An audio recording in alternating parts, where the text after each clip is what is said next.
प्रकाश पाई माध्यमिक शिक्षा परिषदर जुक्त 2 परीक्षा फलाफल। चलित वर्ष यह फलाफल इटेक्र गौरव को पुनःस्थापित करिछि।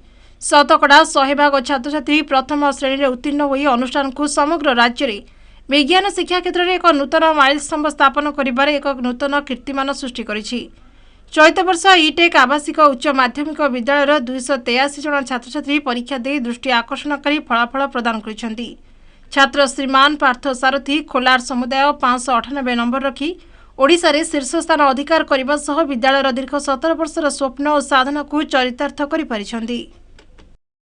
99.7% जोटा कि सर्वकालीन आमर सीएचएस रेकर्ड कहले अत्युक्ति हेनी सेटा को आज आम साउंटी देछि। केवल मो पाई नुहे आम अनुष्ठान प्रत्येक व्यक्ति विशेष आज उल्लसित अच्छा। ढेंकानाल माटी उल्लसित अच्छी सूचना देवी जे यही छात्र आमर ढेंकानाल 2024 मसीह दशम परीक्षा बोर्ड परीक्षा आम ढेंकानाल डिस्ट्रिक्ट टॉपर थिला।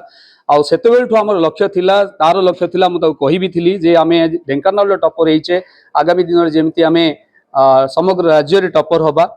आ विगत वर्ष सौभाग्यवशतः आमर छात्र आशीष कुमार साहू जी की समग्र ओडिशा रे द्वितीय स्थान हासिल करथिला। सेतेबेले आमे कहिथिलु जे द्वितीय को गले निहाती भाव में आसंता वर्ष प्रथम को जीवा।